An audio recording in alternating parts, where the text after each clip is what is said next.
The first sign that humanity was not going to stay quiet came as a whisper across 1,000 channels. It was not a declaration of war. It was not a speech. It was a simple transmission repeated in dozens of languages, carried by civilian relays and private stations. Bouncing off abandoned satellites and old survey buoys, humanity is still here. For 3 years. The Dominion had treated Earth and its colonies like a broken tool left behind in a workshop. A planet taken, stripped, and placed under watch. A species defeated, catalogued, assigned a future that did not include power. The Dominion had not bothered to understand humans beyond surface facts. Warm blood, soft bodies, moderate strength, poor night vision, emotional tendencies, high adaptability. They had read those lines and stopped reading. The Dominion's fleets had arrived over Earth with perfect formation and cold efficiency. They had cut orbital lanes. They had disabled major defense platforms. They had captured shipyards and placed their own inspectors in every dock. They had done it quickly, and because it was quick, they believed it was final. The Dominion's High Council had announced the pacification with the calm tone of someone describing weather. Humanity would be permitted to continue existing. In exchange, humans would surrender deep space travel. They would submit to economic quotas. They would provide labor, raw materials, and manufactured goods for Dominion use. Earth would be a productive world again, just not for itself. In the Dominion's mind, that was mercy. On Earth, it was remembered as theft. The first months after the occupation were quiet in a way that frightened the Dominion. No mass riots. No suicide charges against armored vehicles. No loud speeches from leaders. The Dominion interpreted this as acceptance. Humanity interpreted it as time. The Dominion had assumed the human military was the only threat. They dismantled the armies, confiscated heavy weapons, and locked away the last orbital missiles they did not understand. That humans were not only soldiers, they were builders. They were planners. They were stubborn beyond reason. And they had a strange talent for turning scraps into knives. A human named Adam worked in a Dominion-supervised factory. On the edge of what used to be a coastal city, the factory produced structural plates for Dominion cargo carriers. Every plate had to meet precise standards. The Dominion supervisor watched the humans closely, but not closely enough. Adam was not a leader, not a hero in the Dominion's eyes. He was a thin man with tired eyes who showed up on time and did his job. He also memorized everything. He memorized alloy formulas. He memorized Dominion tolerances. He memorized the schedule of shipments and the routes of cargo barges. He had no weapon. He had no uniform. He had a mind that refused to stop sharpening itself. At night, returned to a cramped apartment where the lights were dim and the walls were bare. There, he opened a small case hidden beneath a floor panel. Inside was a battered tablet, illegal under Dominion rules. The tablet contained schematics, not for bombs, not for missiles. For engines engines had been limited by fuel and cost. Dominion engines were different. They used a method of field shaping that humans had only partially understood. Before the occupation, now humans understood more, because the Dominion had put humans to work building their ships. The Dominion had not realized what it meant to place a curious species inside the belly of its own machine. Adam was part of a network that had no name. It did not need one. It was not a rebellion with flags and uniforms.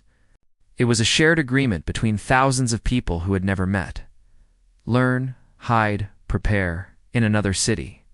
Far inland, a woman named Nora worked in a medical center. The Dominion had imposed health regulations.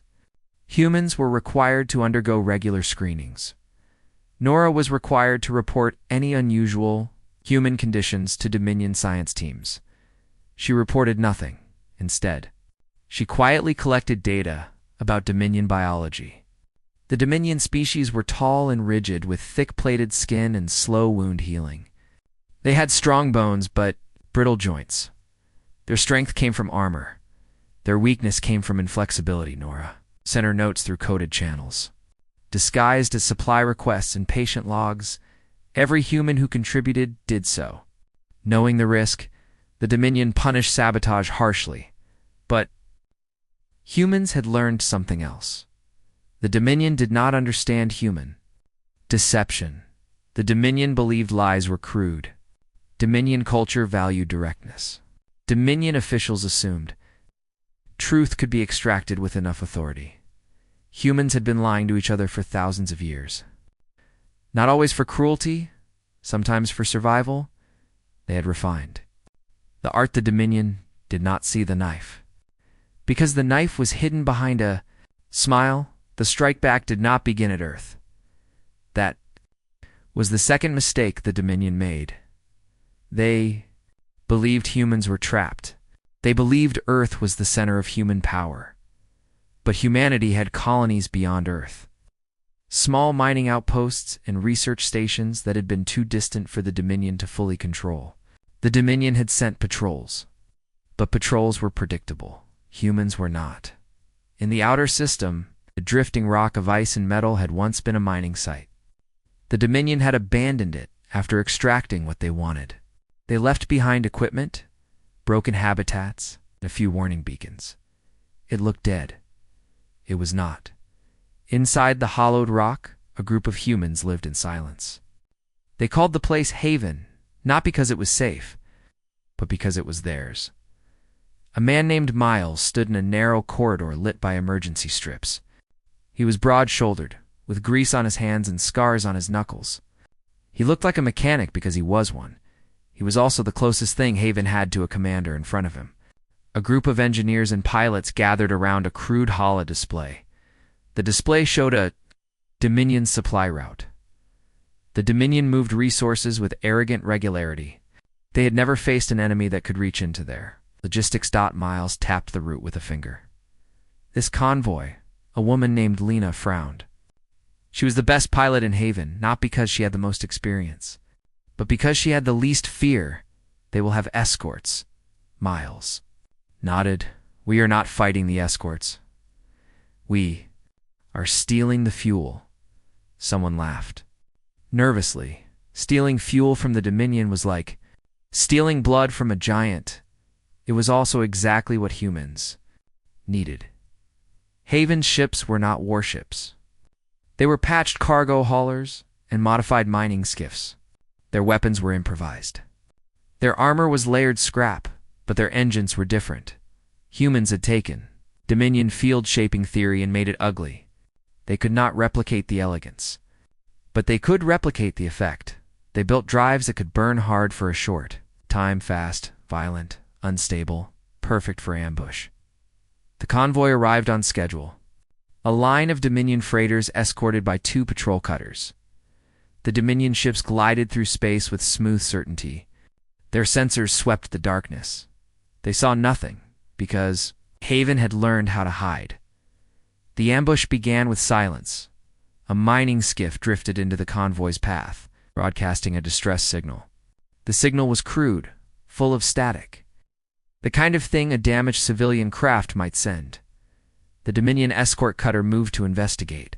As protocol demanded, then the skiff detonated, not with a nuclear blast. Not with a dramatic flare, but with a focused shock pulse. The pulse was engineered to disrupt sensors and scramble communications. The cutter's systems flickered. In that moment, Haven's ship struck. They came out of shadow with engines screaming. Closing distance faster than Dominion pilots thought possible. The Dominion was used to enemies who fought from range. Humans did not have that luxury. Humans closed in. Miles' ship latched onto the largest freighter with magnetic clamps. Cutting torches bit into hull plating. Dominion crew inside the freighter panicked. They tried to send an alarm. Their comms were dead. A Dominion officer shouted orders. But the human boarding team was already inside. Humans moved with practice speed. They did not waste time fighting. They sealed doors, disabled power nodes, and took the fuel. They took the cargo. They took the navigation logs. Then they left. The Dominion escorts recovered too late. They fired into the darkness, but Haven's ships were gone, vanishing on unstable drives that burned like comets. The Dominion did not understand what had happened. They believed pirates had attacked. They did not realize they had just been robbed by a species they had declared pacified. The Dominion's response was predictable. They increased patrols. They tightened security. They imposed harsher quotas on Earth. They punished human workers. They did not understand that punishment was a tool that only worked when the victim believed. Resistance was pointless. Humans did not believe that anymore. The stolen fuel fed Haven's growing fleet. The stolen logs revealed routes, schedules, and weaknesses, and the stolen cargo contained something more valuable than fuel. It contained Dominion manufacturing components, high-grade field coils, sensor arrays, shield emitters. Humans did what humans always did. They took the pieces and built something new, not a copy, a hybrid, a human warship built from Dominion bones. The first true human strike back happened 6 months later. It was not a battle over Earth. It was an attack on a Dominion relay hub near a neutral trade corridor. The hub was a massive structure, a web of antennas and docking arms, used to route messages and coordinate shipments. Across multiple systems, the Dominion considered it untouchable. Humans considered it a nerve.